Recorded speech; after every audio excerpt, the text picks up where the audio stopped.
Ada wacana kuat bahwa dalam Kongres itu ada yang mau out mencoba untuk mengganggu kekuasaan Bu Mega di PDIP. Arahnya semuanya ditujukan kepada Joko Widodo karena saat ini satu-satunya sosok yang paling memungkinkan untuk intervensi kekuatan politik di internal PDIP hanya Pak Jokowi. Akhirnya Pak Jokowi saya lihat mulai menunjukkan perlawanan. Persoalannya, upaya perlawanan ini akan dilakukan dari mana? Apakah betul-betul nanti akan masuk dalam kekuasaan internal PDIP ataukah kemudian membangun parpol baru sebagai upaya pembanding terhadap PDIP? Ada sesuatu sepertinya yang sedang dialami oleh PDIP sehingga perilaku politiknya selalu mencari pelampiasan terkait dengan yang sedang menimpa PDIP yang tidak membahagiakan. Kalau dalam psikologi itu ada sebuah konsep yang dikenal sebagai coping mechanism. Ketika ketegangan ini terus mengencang, Mbak Puan lebih teduh, lebih reflektif.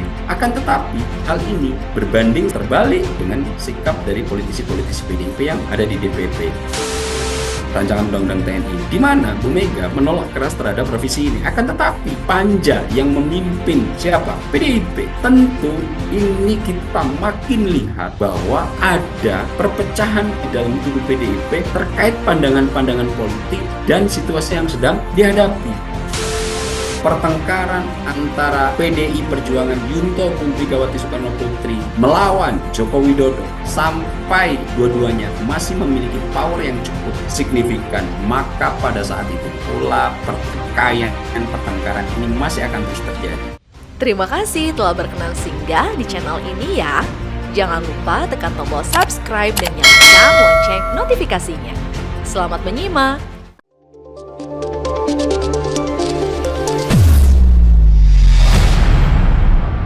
Berkolaborasi dengan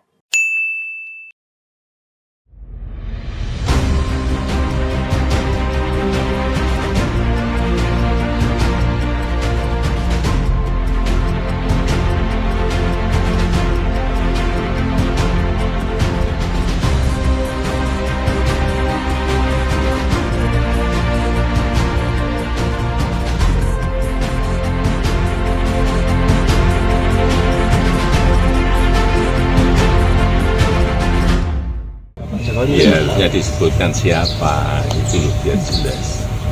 Enggak ada ya apa anunya apa kepentingannya apa saya untuk itu kepentingannya apa coba logikanya. Jadi tidak ada. Saya itu udah diem loh ya, difitnah saya diem, dicela saya diem, dijelekan saya diem, dimaki-maki saya diem, saya ngalah terus tuh. Tapi ada batas.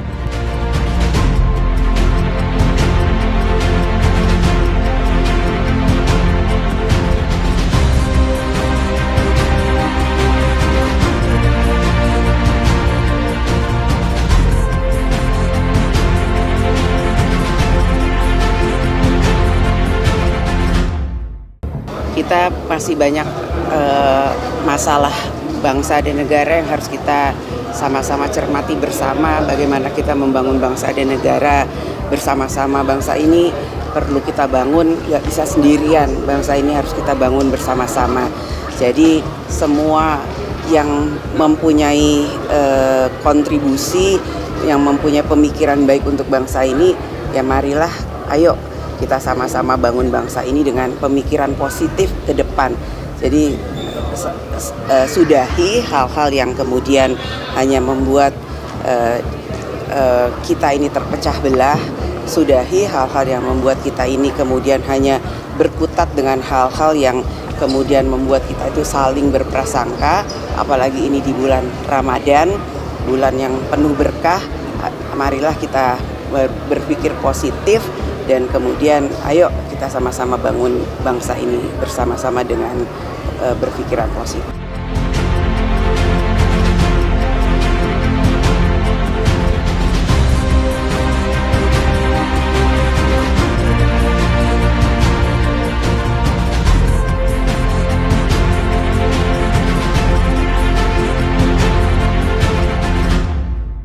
Pemirsa, baru-baru ini mantan Presiden Indonesia Joko Widodo menegaskan sikapnya terhadap sikap yang dilontarkan oleh PDI Perjuangan terkait bagaimana Ketua DPP PDI atau politisi PDI Perjuangan Deddy Sitorus yang menyebut ada seorang utusan yang melarang untuk mengeluarkan Presiden Jokowi pada saat itu yang menjadi kader PDI Perjuangan untuk tidak dipecat dan mengusulkan agar Sekjen PDIP Hasto Kristianto saat itu untuk mundur. Dan merespon hal itu Pak Jokowi dalam masa purna baktinya sebagai Presiden RI ke-7 ini merespon sangat tegas. Karakteristik Jokowi yang kita nilai selalu legowo ini kali ini tidak kita lihat, dan bisa dibilang publik merasa kalau Presiden Jokowi atau mantan Presiden Jokowi ini sudah marah atas sikap PDI Perjuangan yang selalu menyerangnya dari setiap unsur-unsur politik yang terjadi. Dan membahas terkait bagaimana sikap dari Pak Jokowi yang cukup marah terkait dengan sikap yang dilontarkan oleh PDI Perjuangan, kita akan membahasnya bersama dengan Direktur Eksekutif Skala Survei Indonesia, Bang Abdul Hakim MS. Bang Ab, selamat malam, bagaimana kabar Bang? Alhamdulillah baik Mas Andi, selamat malam Mas Andi, selamat malam pemirsa Sinpo TV. Bang Ab, baru-baru ini melihat dinamika politik kembali terjadi, hubungan Jokowi dan PDI Perjuangan kembali memanas Bang Ab. Kalau Anda melihatnya, kenapa ini bisa terjadi lagi Bang Ab? Kenapa PDI Perjuangan selalu melontarkan apapun yang terjadi dalam internal ini karena disebabkan Jokowi dan Jokowi lagi, ini memunculkan kemarahan bukan hanya Jokowi saja, tapi juga para pendukungnya seperti itu. Ini kenapa hal ini bisa terjadi Bang kalau dilihat-lihat seperti itu? Ya, Mas Andi. Sejatinya kalau kita menganalisis terkait Pak Jokowi versus PDIP, Yunto Bumega, itu kan sudah kerap kali kita lakukan Mas Andi ya. Karena memang sebagaimana kita telah banyak diskusikan dan kita proyeksikan bahwa dalam tahun 2025 ini pentas politik kita akan banyak diisi dan diwarnai oleh kiprah di antara dua institusi besar ini. Saya sebut dua institusi besar karena PDIP adalah pemenang pemilu dan Pak Jokowi adalah Presiden Republik Indonesia ke-7. Jadi dua-duanya ini adalah sosok-sosok penting yang sebagaimana telah kita proyeksikan di awal tahun, ketegangan di antara Bu Mega, Yunto PDIP dengan Pak Jokowi itu yang akan banyak mewarnai pentas politik yang akan kita saksikan. Namun sejatinya Mas Andi ya, kalau kita lihat cerita-cerita seperti yang dialami oleh Bu Mega dan Pak Jokowi, yaitu terkait ketegangan di antara dua sahabat atau dua karib atau dua kolega yang sudah bekerja sama lama, kemudian tiba-tiba hubungannya merusak, ini sebetulnya sudah biasa yang lumrah terjadi di kancah politik, tidak hanya di Indonesia, bahkan juga dunia. Saya ambil beberapa contoh Mas Andi ya. Kenapa kemudian saya katakan bahwa hubungan akrab yang sudah lama terjalin kemudian menegang cukup luar biasa di ujung, bahkan kadang-kadang bisa menjadi musuh yang cukup luar biasa.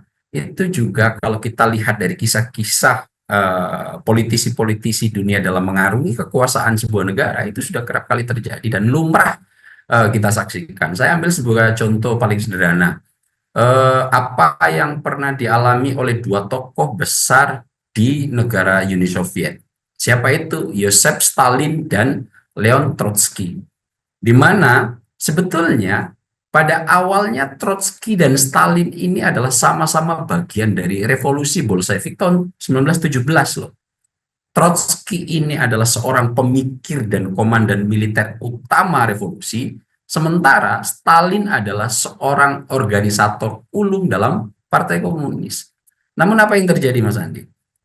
Setelah Lenin meninggal dunia pada 1924, terjadi perebutan kekuasaan antara Stalin dan Trotsky. Stalin yang awalnya itu bersekutu dengan Trotsky dalam revolusi, mulai menyingkirkannya dari lingkaran kekuasaan. Kenapa? Dicurigai Trotsky akan mencoba untuk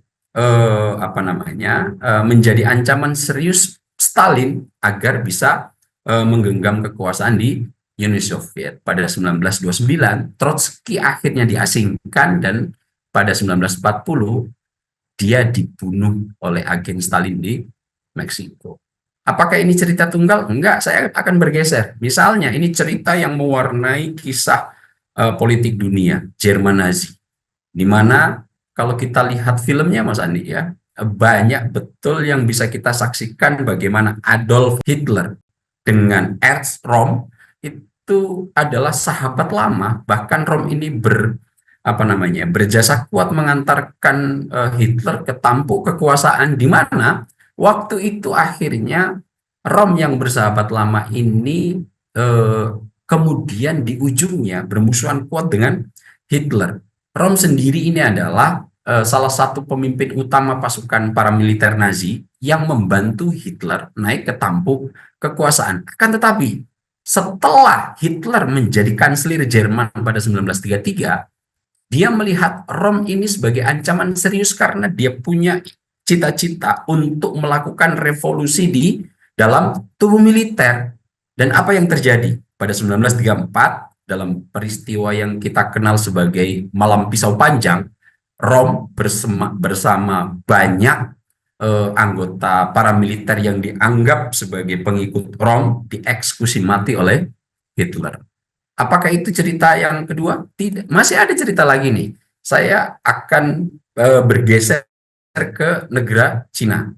Bagaimana kisah Mao Zedong dan Lin Biao itu juga cukup spektakuler untuk menggambarkan ketegangan dua sahabat yang awalnya cukup akrab, di ujungnya berpisah dengan retak yang cukup luar biasa.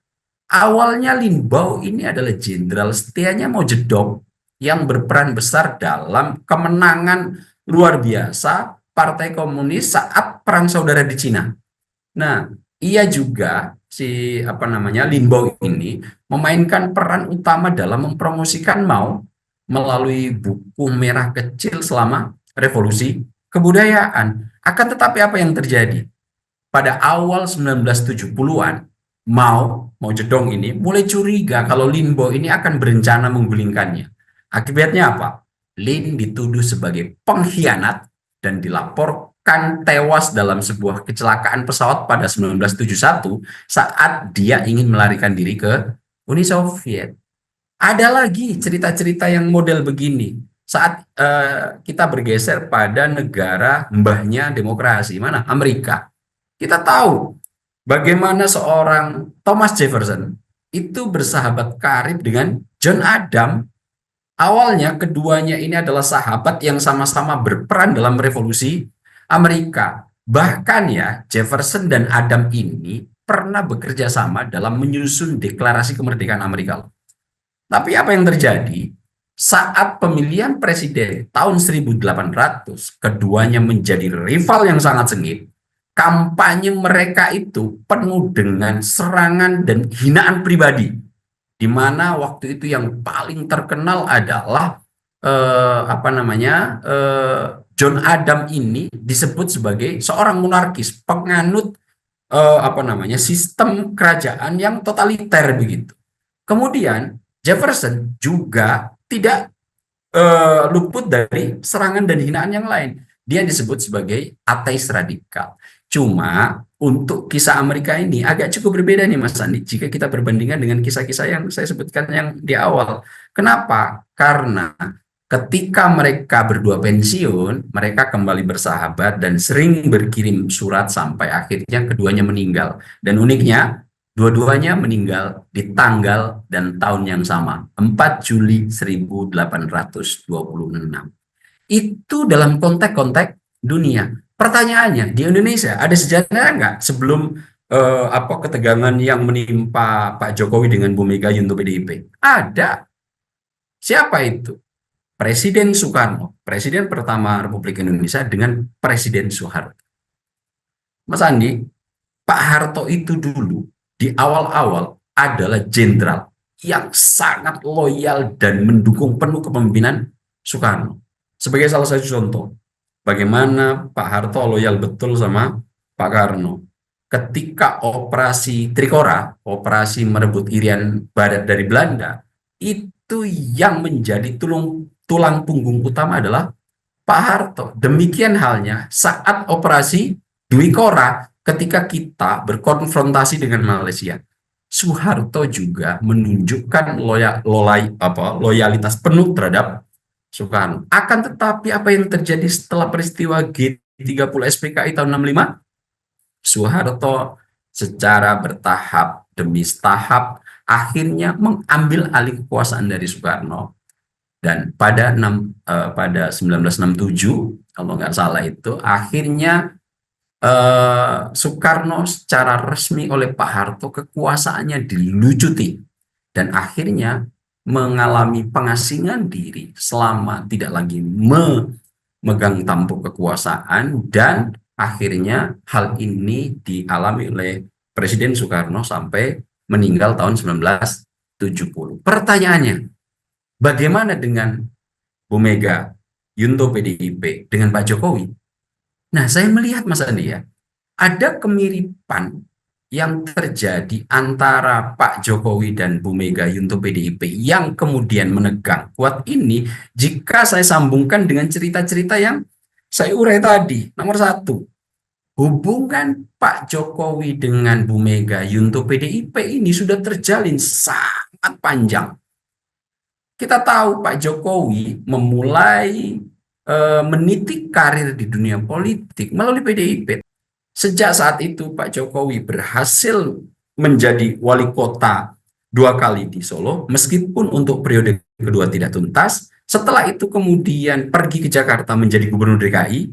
Setelah itu meskipun tidak tuntas menjadi Presiden Republik Indonesia selama 2 periode, 10 tahun. Siapa di belakang itu? PDI Perjuangan. Di belakang karir politik yang moncer Pak Jokowi ini ada PDI Perjuangan. Nah, saya melihat justru karena moncernya politik Pak Jokowi ini yang akhirnya dilihat sebagai sebuah ancaman serius oleh PDIP atau Bu Mega. Sepertinya ya, Mas Andi ya, saya berasumsi, saya menganalisis, Bu Mega ini masih agak trauma dengan kejadian yang menimpa ayah beliau. Siapa? Presiden pertama Republik Indonesia, Soekarno. Bagaimana seorang proklamator harus sampai meninggal dunia di pengasingan hanya karena kekuasaannya dipreteli oleh Pak Harto. Nah, hal inilah yang saya lihat kenapa kemudian Bu Mega itu betul-betul menghadapi tekanan hebat akibat trauma yang pernah menimpa ayah beliau ini. Hal ini berimplikasi terhadap apapun yang menyenggol atau dialami PDIP yang itu tidak menyenangkan bagi Bu Mega, dianggap sebagai sebuah ancaman serius begitu. Nah, hal ini yang kemudian saya lihat sebagai variabel utama kenapa hubungan ini cukup menegang. Itu kenapa misalnya apa yang terjadi pada Pak Hasto yang ditersangkakan oleh KPK. Bu Mega dan PDIP menganggap ini adalah sebuah ancaman serius yang ingin mengkoyak PDIP. Kenapa? Karena Hasto adalah salah satu sosok yang saat ini berdiri betul di belakang Bu Mega. Apapun yang terjadi di Bu Mega, itu Pak Hasto tidak akan rela ketika Bu Mega harus turun dari tampuk kekuasaan di PDIP. Belum lagi, bentar lagi, itu PDIP akan melakukan kongres, di mana kongres itu salah satu agenda utamanya adalah memilih calon ketua umum baru. Jika kemudian hal ini tidak segera dikonsolidasikan, maka narasi-narasi nanti yang bisa dalam tanda kutip melengsarkan Bu Mega dari kursi tampuk ketua umum ini dijaga betul oleh PDIP dan orang-orang yang saat ini di Dewan Perwakilan Dewan Pimpinan Pusat PDIP. Jangan ada lagi sosok-sosok yang kemudian menggores atau ingin mencoba untuk mengambil alih kekuasaan ketua umum yang saat ini sedang didukung oleh Bu Megawati. Nah, hal inilah yang saya lihat sebagai analisis pertama ini terkait dengan kenapa kemudian Bu Mega dan Pak Jokowi serta PDIP ini nggak pernah akur. Satu sisi Pak Jokowi ini memulai karir politik tumbuh besar sampai bisa menjadi Presiden Republik Indonesia selama 2 periode, di belakangnya ada PDIP. Dalam waktu bersamaan, pentas dan karir politik Pak Jokowi sangat memadai. Approval ratingnya bagus, kemudian bagaimana mengelola kekuasaannya juga selama 10 tahun tidak banyak ada gejolak karena di belakangan PDIP. Dan justru hal ini yang kemudian dilihat PDIP sebagai ancaman serius. Itu kenapa kemudian moncernya politik PDIP ini saya melihat dan saya menganalisis harus direduksi, jangan sampai ini kemudian tertular di PDIP, di mana PDIP ini sudah ada sosok seperti Megawati yang sampai detik ini belum boleh untuk tergantikan oleh siapapun. Akhirnya apa? Apapun yang dianggap sebagai sesuatu yang salah dengan PDIP mencoba kemudian diarahkan dan ditempelkan kepada Jokowi sebagai sosok serius yang berpotensi besar untuk bisa mengambil alih kekuasaan. Itu kenapa kemudian narasi PDIP dari awal terhadap Pak Jokowi sudah mulai keras. Ada yang mulai cawe-cawe, meskipun tidak secara vulgar dialamatkan kepada Pak Jokowi, tapi semua dari kita arahnya sudah tahu Pak Jokowi. Kasus yang paling terbaru terkait dengan tuduhan keras terhadap yang dilontarkan oleh Deddy Sitorus. Arahnya ke siapa? Jokowi. Karena memang saat ini Jokowi adalah satu-satunya variabel yang paling memungkinkan untuk bisa mengusik kursi nyaman Ketua Umum PDIP Megawati Soekarno Putri. Apalagi ini Kongres tidak lama lagi, Mas Andi. Inilah kenapa yang kemudian saya lihat hubungan di antara keduanya ini terus menegang, karena satu sisi PDIP melihat moncernya politik Pak Jokowi ini sebagai ancaman serius bagi kenyamanan Ketua Umum Megawati Soekarno Putri. Di sisi lain ada ketegangan, trauma cukup luar biasa di sisi PDIP terkait bagaimana tampuk kekuasaan direbut.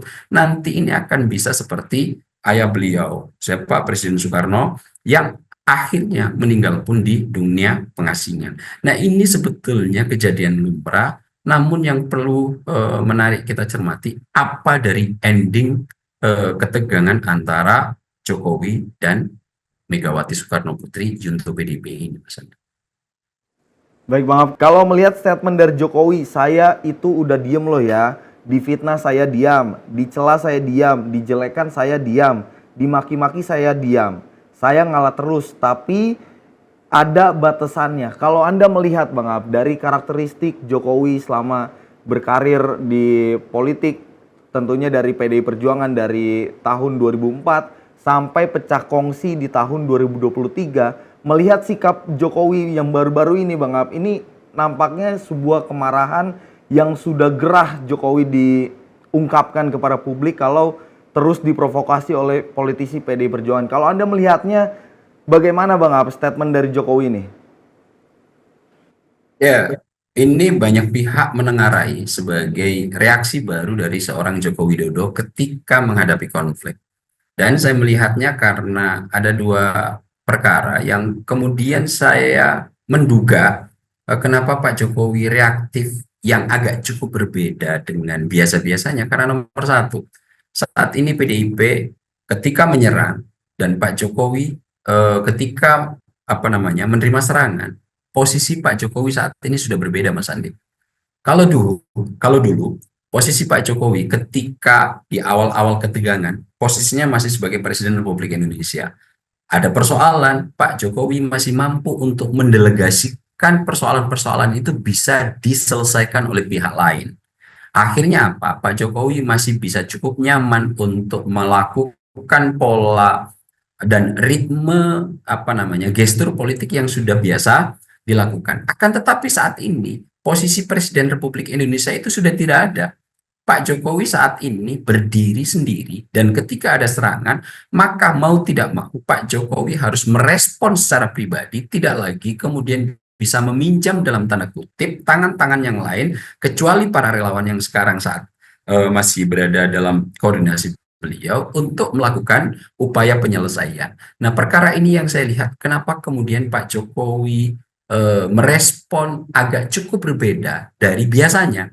Karena ketika saat Pak Jokowi masih menjadi presiden, banyak tangan yang bisa dipinjam dalam tanda kutip oleh beliau untuk menyelesaikan persoalan. Akan tetapi saat ini tidak lagi bisa untuk melakukan itu. Di sisi yang lain, Pak Jokowi tidak seperti Bu Mega. Ketika Bu Mega menghadapi persoalan, masih banyak tangan-tangan yang dalam tanda kutip bisa dipinjam oleh Bu Mega untuk kemudian menarasikan itu ke publik. Siapa?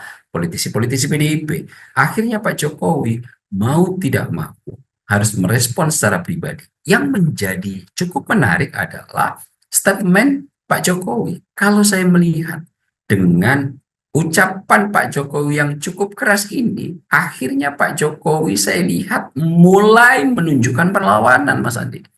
Jika di awal-awal, bagaimana di videoin yang cukup viral itu di depan Bu Mega dengan kursi yang berbeda di hadapan Bu Mega, meskipun saat itu statusnya masih seorang Presiden Republik Indonesia, Pak Jokowi masih fine. Ketika kemudian dihajar dengan berbagai macam narasi pengkhianat, sampai detik ini Pak Jokowi juga tidak pernah merespon berlebihan. Akan tetapi ketika Deddy Sitorus sudah mengungkapkan adanya utusan yang meminta Pak Jokowi jangan dipecat, kemudian 9 orang sedang ditarget masalah hukum, ini agak cukup berbeda gitu.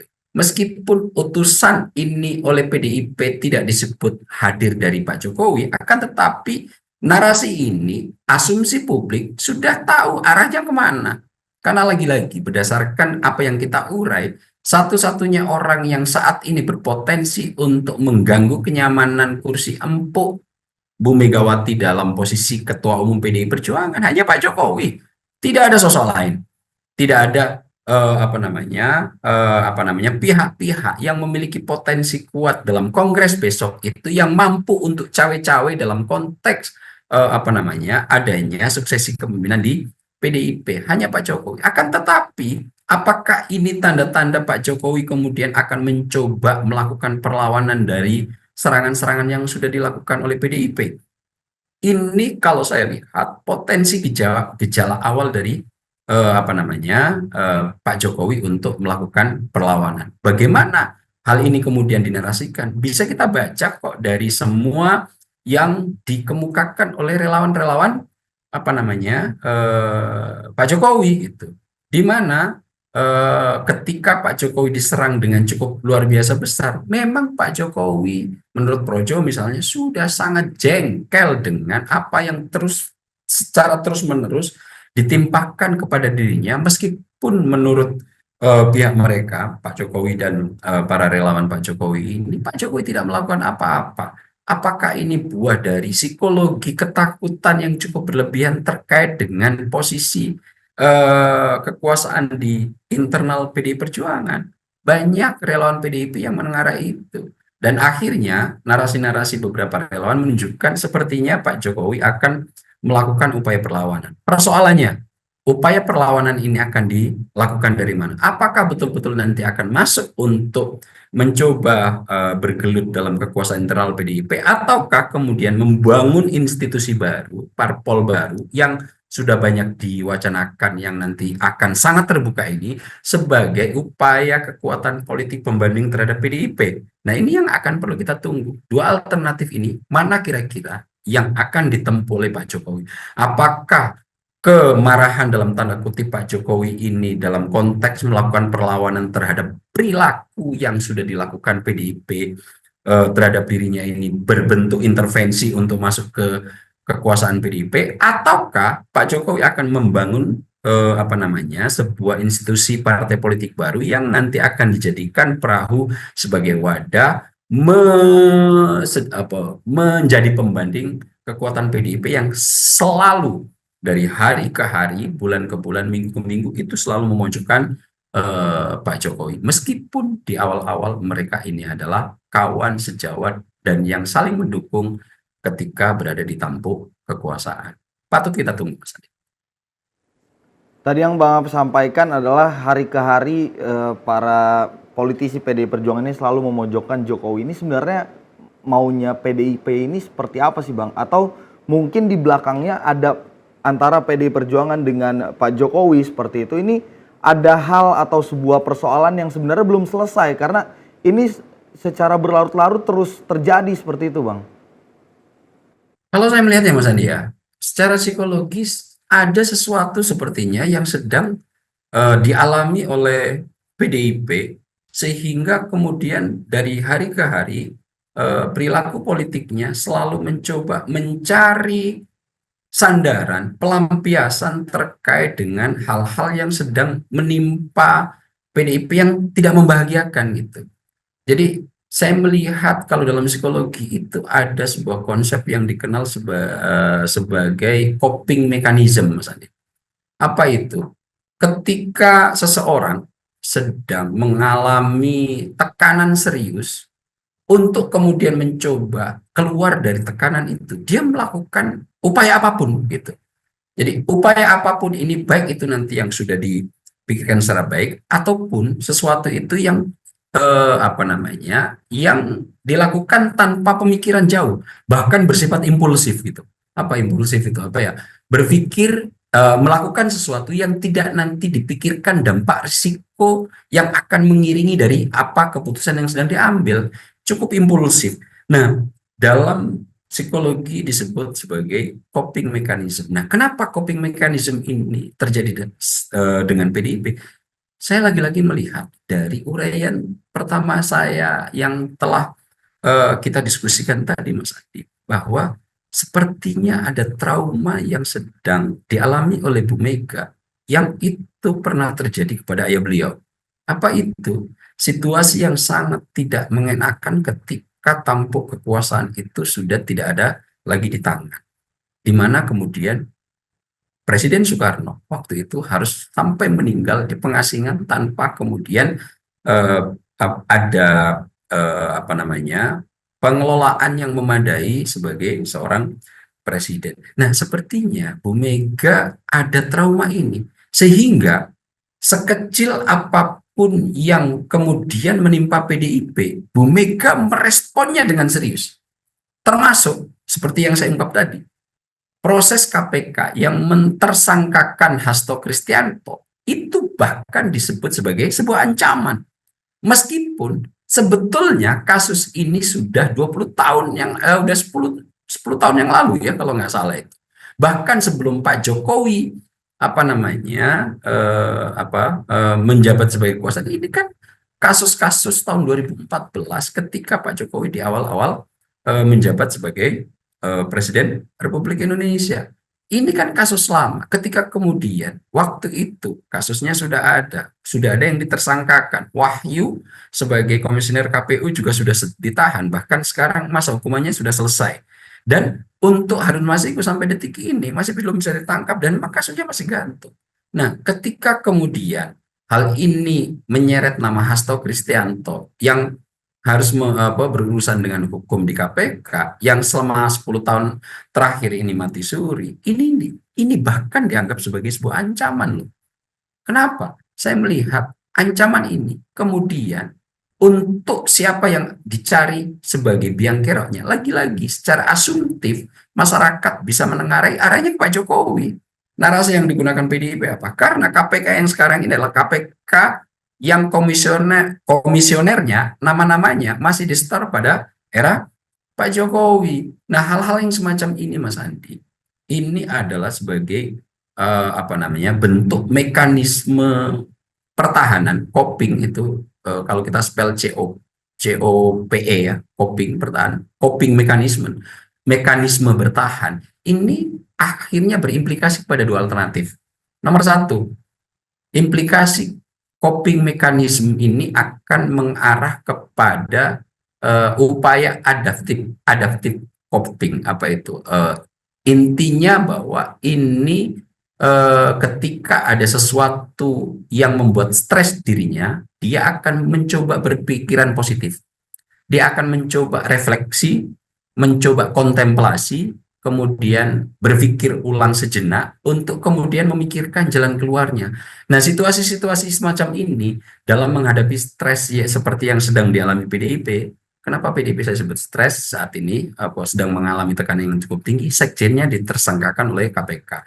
Sebentar lagi PDIP akan mengadakan kongres. Tentu ini akan tekanan yang cukup serius bagi PDIP yang mengakibatkan stres, sehingga kemudian arah penanganannya bisa ke adaptif, tapi saya lihat untuk yang direspon oleh DPP PDIP itu lebih kepada proses coping mechanism yang mengarah kepada maladaptive coping, Mas Andi. Apa itu? Yaitu mencoba untuk melarikan diri, mencoba meluapkan amarah ini dengan tidak tidak berupaya reflektif, tidak berupaya kontemplasi, akan tetapi mencari pelampiasan pihak lain untuk selalu disalahkan. Ini yang kemudian saya lihat ada di PDIP. Kalau dalam konsep psikologi ini disebut sebagai aggressive coping gitu. Bang Ab, kalau Ya. melihat persoalan yang terjadi antara Jokowi dan PDI Perjuangan, ini sebenarnya kan PDIP ini berada dalam dua tekanan, Bang Ab. Tadi yang Bang Ab jabarkan adalah salah satunya adalah terkait dengan bagaimana penetapan Sekjen PDIP Hasto Kristianto, kemudian bagaimana ada isu kursi ketum PDI Perjuangan ini tengah digoyang menjelang kongres yang akan dilaksanakan pada bulan depan. Ini kalau melihatnya Bang Ab, dari politisi PDI Perjuangan, apakah ini mempengaruhi tekanan yang dilontarkan terhadap Jokowi, Bang? Iya, Mas Andi. Saya melihat memang ya, tekanan yang saat ini dirasakan oleh PDIP, yang Mas Andi sebut tadi, nomor satu, ditersangkakannya Hasto Kristianto, yang saat ini menjadi sosok yang sangat diandalkan Bu Mega sebagai sekjen. Bahkan ketika tersangka sampai detik ini belum ada penggantian posisi sekretaris jenderal di PDIP, ini menjadi tekanan cukup luar biasa bagi Bu Mega. Yang nomor dua, ada wacana kuat bahwa dalam kongres beberapa pekan ke depan itu ada yang mau out kalau bahasanya Bu Mega, atau mencoba untuk mengganggu kenyamanan tampuk kekuasaan Bu Mega di PDIP. Dua tekanan ini saya melihat menjadikan ada dua alternatif penyikapan yang cukup berbeda di PDIP, Mas Andi. Kalau dalam teoritikal tadi kita sebut sebagai tekanan yang ada ini akan menghasilkan mekanisme pertahanan atau coping mechanism gitu. Di mana coping mechanism ini akan mengarah kepada dua sektor. Tekanan yang ada dalam mengelolanya, dalam penyikapannya akan menghasilkan dua alternatif sikap. Yang nomor satu adalah adaptive coping, di mana penyikapan terhadap tekanan itu akan lebih dikelola dan direaksikan atau disikapi melalui pikiran-pikiran positif, pikiran-pikiran kontemplatif, pikiran-pikiran reflektif, di mana ketika ada sebuah yang salah, maka dia akan mencoba berpikir keras, kira-kira variabel utama terkait adanya gangguan ini dari mana? Apakah gangguan dan tekanan ini merupakan implikasi dari sikap yang dia keluarkan sendiri, ataukah memang ada pihak eksternal yang kemudian berkontribusi terhadap tekanan yang hadir? Nah, hal-hal semacam ini, penyikapan terhadap tekanan yang semacam ini bisa kita kategorikan dalam ilmu psikologi sebagai adaptive coping, Mas Andi. Akan tetapi ada juga secara teoritikal yang ketika tekanan besar ini sedang dialami oleh individu atau kelompok, ada maladaptive coping sebagai salah satu mekanisme pertahanan atau coping mechanism yang akan ditempuh. Apa itu maladaptive coping? Di mana implikasi terhadap sikap ini setidaknya dua hal. Bisa bentuknya denial, Mas Andi. Artinya ketika ada tekanan yang hadir, kemudian itu dipandang sulit, agak cukup keluar dari tekanan itu, akhirnya tidak reflektif seperti yang pertama, tapi mencoba menyangkal terhadap apa yang terjadi. Misalnya Pak Hasto yang saat ini tersangkakan, ini bukan karena beliau korupsi, akan tetapi ini karena intervensi politik begitu. Itu yang kemudian dinarasikan oleh banyak politisi-politisi PDIP, bahwa apa yang sedang menimpa Pak Hasto sekarang ini bukan karena korupsi, akan tetapi karena adanya intervensi politik. Jadi ada denial di situ, ada maladaptive coping yang sedang coba dinarasikan ke publik. Yang nomor dua, akhirnya tekanan yang hadir itu maladaptif akan berorientasi pada agresif coping. Apa itu? jika ada sesuatu yang salah pada dirinya, ada tekanan yang besar pada dirinya, mencoba untuk memindah alihkan kesalahannya bukan dari dirinya, akan tetapi pada kesalahan orang lain. Nah, saya lihat hal ini yang dilakukan oleh politisi-politisi PDIP ketika kemudian ada tekanan potensi besar akan ada yang out-out atau cawe-cawe atau intervensi dalam kongres ke depan. Akhirnya apa? Arahnya semuanya ditujukan kepada Joko Widodo. Kenapa? Karena saat ini satu-satunya sosok yang paling memungkinkan untuk bisa melakukan intervensi kekuatan politik PDIP di internal PDIP hanya Pak Jokowi. Itu kenapa kemudian upaya terhadap Pak Jokowi sudah dilakukan dengan serius. Narasi pertama, ia disebut sebagai pengkhianat. Narasi kedua, dia dipecat dari PDIP beserta semua keluarganya. Yang ketiga, saat ini masih mencoba untuk diserang dengan bertubi-tubi agar apa? Kongres di beberapa pekan ke depan nanti tidak betul-betul terjadi adanya intervensi dari Joko Widodo. Dan narasi itu sudah mulai dikemukakan. Nah, saya melihat dua alternatif coping mechanism ini ada di PDIP, Mas Andi. Jika adaptive coping itu saya lihat berasal dari Mbak Puan Maharani. Ketika ketegangan ini terus mengencang, Mbak Puan lebih teduh, lebih reflektif. Ini bulan puasa, harusnya di antara pihak-pihak ini saling koreksi, saling refleksi, saling kontemplasi, untuk kemudian mencari titik temunya, malah tidak mencoba untuk menjadikan hubungan ini menegang, sikap-sikap yang menjadikan benturan ini makin keras, karena ini bulan puasa. Itu narasi Mbak Puan Maharani loh.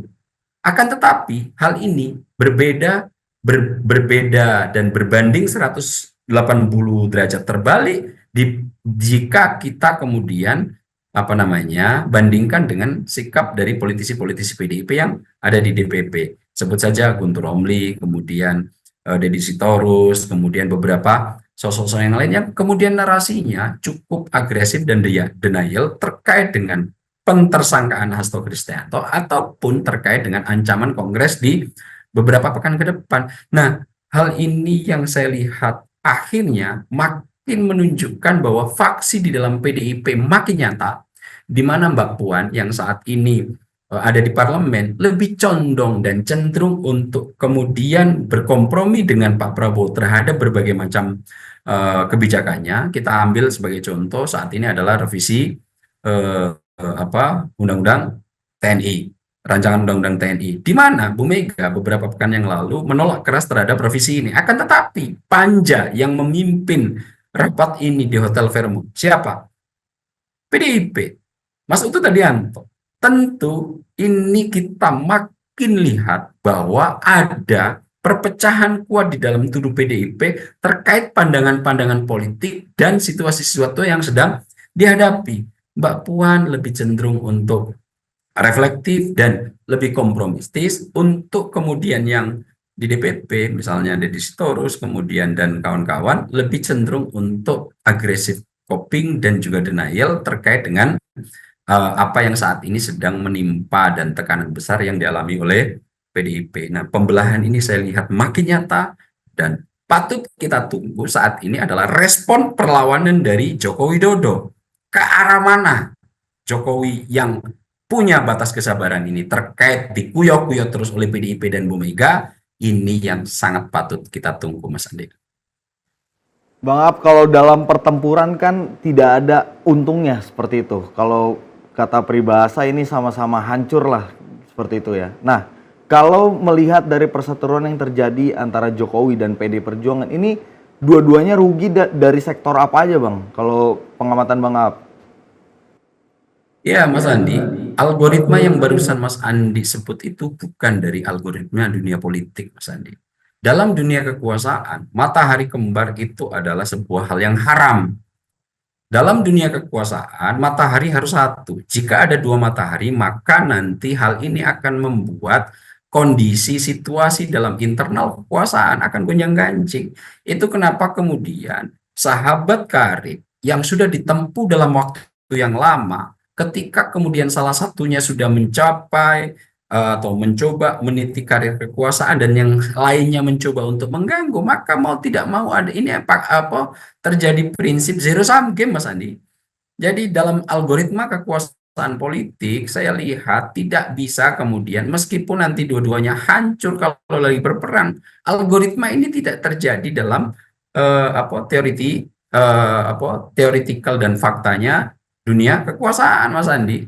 Dalam dunia kekuasaan, algoritma tunggal bahwa penguasa matahari harus satu. Jika ada kemudian yang mencoba untuk menyaingi, maka dua-duanya akan benturan cukup luar biasa, dan siapa nanti yang akan mengalami kekalahan, dia yang akan berada di posisi terbawah. Sebagaimana cerita yang tadi saya uraikan, Mas Andi. Saat persahabatan yang lama terbangun, kemudian ada salah satu yang sudah mencapai titik kekuasaan tertinggi, yang lainnya mencoba untuk mengganggu. Dalam 3-4 cerita yang saya sebutkan, akhirnya ujungnya kematian, Mas Andi. Tidak ada yang kemudian berpikiran ini nanti siapa yang akan menang, siapa yang kalah ketika bertarung. Kita nih sama-sama akan hancur, nggak usah berperang. Semua perang yang ada di dunia, kalau sudah menyangkut kekuasaan, maka itu berlaku prinsip zero sum game. Siapa yang menang mengambil keseluruhan, siapa yang kalah maka dia akan berada di posisi paling nadir. Dan ini saya sebutkan algoritma kekuasaan apa adanya. Begitulah kalau kita lihat sejarah-sejarah terkait dengan politik serta perebutan kekuasaan. Baik Bang Ab, ujungnya seperti apa Bang Ab? Karena konflik ini terus berkepanjangan gitu kan. Dari tahun 2023 yang diawali sebenarnya karena perbedaan pilihan di Pilpres seperti itu.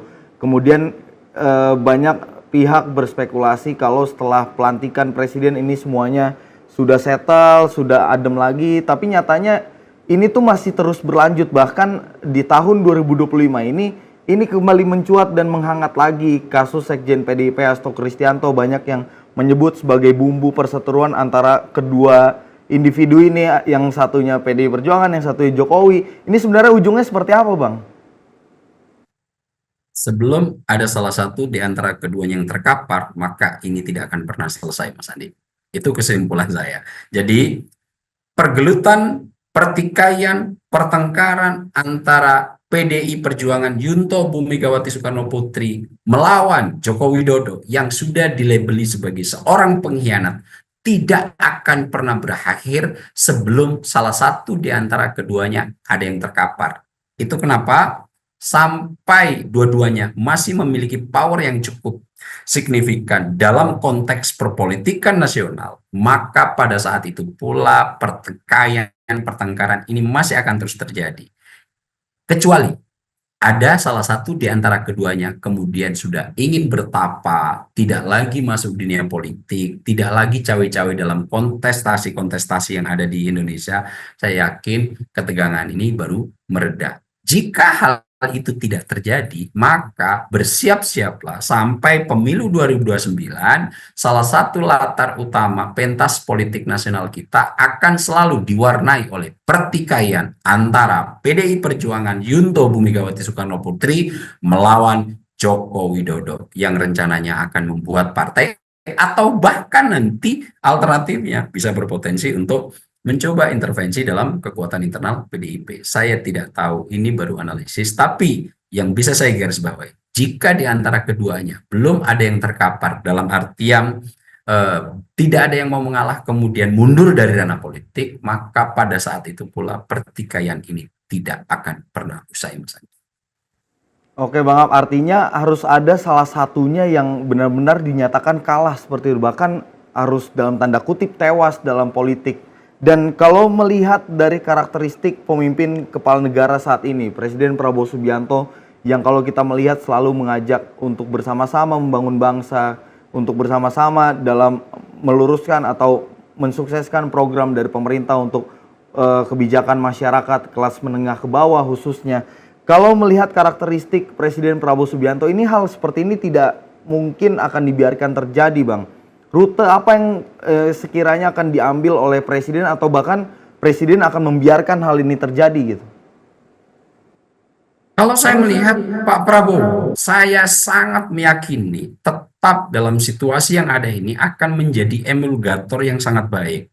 Pak Prabowo, sebagaimana sudah pernah kita diskusikan Mas Andi, saya lihat punya sifat dalam kimia itu disebut sebagai emulgator, di mana sifat utama dari emulgator ini mempunyai sifat amfifilik. Apa itu? Jadi ketika ada dua entitas yang tidak bisa dipersatukan, kita ambil contoh paling sederhana, air dan minyak. Ketika dua-duanya tidak dipersatukan, maka sebetulnya dalam waktu yang akan lama, tidak selamanya ini tidak bisa dipersatukan, Mas Andi. Ini masih bisa dipersatukan dengan syarat ada mediator. Nah, mediator ini apa? Yang disebut sebagai emulgator. Nah, emulgator ini kenapa kemudian bisa menjadi wadah utama untuk minyak dan air ini bisa bersatu menjadi sebuah komposisi kimia baru yang disebut emulsi? Itu karena dia memiliki sifat amfifilik gitu. Di mana amfifilik ini punya dua muka, yang salah satu partikelnya punya sifat suka air atau hidrofilik, yang salah satunya punya sifat suka minyak, namanya lipofilik. Nah, keduanya ini kemudian nanti akan bisa memediasi dua wadah yang berbeda ini, dua sifat yang berbeda ini, air dan minyak ini, untuk menjadi bentuk kimia baru.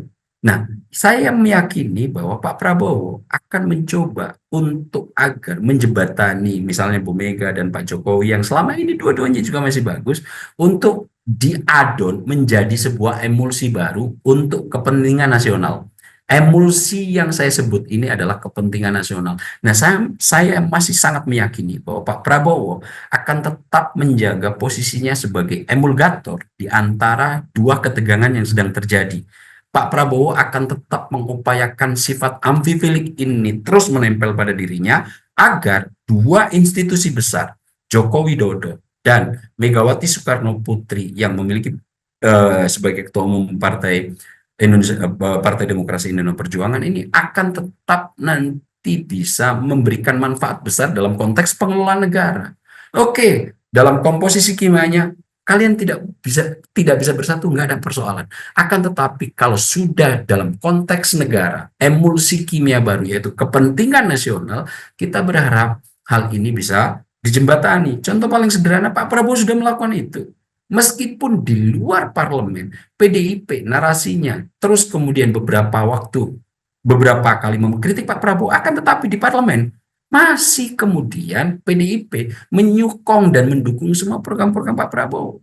Jika Pak Prabowo tidak memiliki sifat amfifilik itu, tentu sikap PDIP ini akan terbawa juga sikapnya di parlemen. Nah, saya melihat dan masih meyakini, Mas Andi, bahwa Pak Prabowo akan tetap menjaga sosok sebagai emulgator di antara dua tegangan minyak dan air, yaitu Mega dan Jokowi, yang hingga detik ini tidak bisa bersatu, bahkan kecenderungannya akan terus bertempur dengan sangat keras. Akan tetapi saya melihat Pak Prabowo akan tetap berada di tengah sebagai sosok amfifilik dalam konteks emulgator agar dua kekuatan yang saat ini bersitegang ini tetap bisa dijembatani demi kepentingan bangsa dan negara. Baik Bang Ab, terima kasih banyak sudah mau berbincang dengan sorotan utama Sinpo TV. Kita harapkan dari perseteruan yang terjadi antara PDIP dengan Joko Widodo ini tidak melebar kemana-mana Bang. Karena dikhawatirkan ini akan melebar kemana-mana dan justru yang dikhawatirkan lagi stabilitas politik ini akan mempengaruhi dari pembangunan apapun itu, pembangunan ekonomi, pembangunan nasional, dan lain-lain. Bang Ab, terima kasih banyak sudah mau berbincang. Salam sehat Bang Ab. Salam sehat Mas Andi, terima kasih. Terima kasih sudah menonton video ini sampai akhir ya. Agar tidak tertinggal video-video kami selanjutnya, yuk jangan lupa tekan tombol subscribe dan nyalakan lonceng notifikasinya. Dan untuk berdiskusi, silahkan tulis pendapatmu di kolom komentar ya.